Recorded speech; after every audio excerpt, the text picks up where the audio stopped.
We read in the Gospel of Mark, chapter 14, verses 26 through 31, these words. And when they had sung a hymn, they went out to the Mount of Olives. And Jesus said to them, You will all fall away, for it is written, I will strike the shepherd, and the sheep will be scattered. But after I am risen up, I will go before you to Galilee.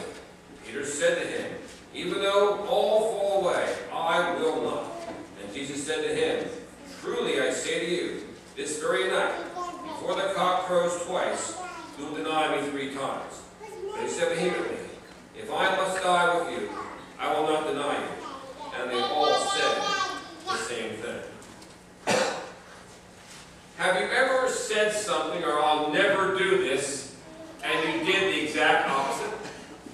I've done a lot of that in recent times in my own life. Well, I was watching a special on TV one time about forestry and cutting down trees. It sounds exciting, doesn't it? Well, it was good. And they were talking about when they cut the trees down, they don't always cut down the biggest trees. They went and selected smaller trees. I thought, well, why did they do that?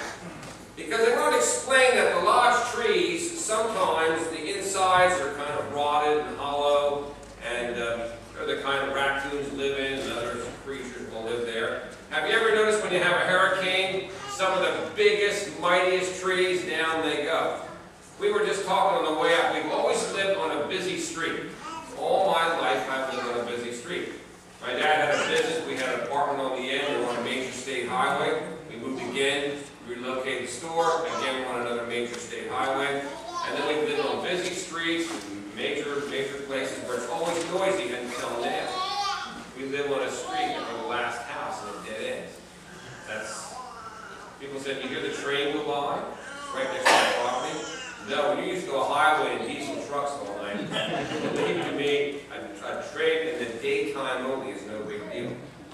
But these big trees, what happened where I used to live, Cooper Street, was right on Lake in Cooper, and we had this hurricane, and man, the trees went down. I'm talking gigantic trees. And the old saying, the bigger they are, the harder they fall, is very, very true. Now, looking at that, I thought to myself, those trees look good on the outside. The problem was inside. Think about it in your own life. Are you more concerned about the outer appearance or your innerness, your inner spirituality? When you get up in the morning, what do? You look in the mirror, right? You try to do the best you can. I look in the mirror, and lighting in our house is bad. It really is. Yeah, and the lighting in the bathrooms here, I want to talk to trustees about that. When I walk in there, my hair looks white. There must be some reflection on the light. What happened? I don't know. But I look in the mirror and I try to do the best I can. And one time my son said, Dad, I'm going to take an estimate to make you look good. That's terrible. So anyway, the outside, but we are really concerned how we look. We go places, we want to be dressed right, we want to look proper, all those kind of things. I expect next week for the church to be dressier. Let me see why they But here's the thing we'll talk about this morning. What about the inside? You see, in this particular passage, these disciples thought they had it all together. They were the 12 disciples. And that man named Peter, he's a great man, but he was bold. And basically said this to the Lord, others may fall away, but not me. Because I'm a Christian. And I'm the right kind of person. Well, point 1 says, in truth we spend our days deceiving ourselves. Trying to deceive those around us. Now, what do I mean by that? I mean, if you look at this passage, these disciples, they consider themselves big trees in the Christian forest. And they really felt that they had to get it. They weren't like those other people out there. They were an elite crowd. They really were. But Jesus is reminding us that no matter how great you may think you are not above temptation, and you are not above sin, and you have not arrived. He said to them, and predicted by prophecy, that they would fall away.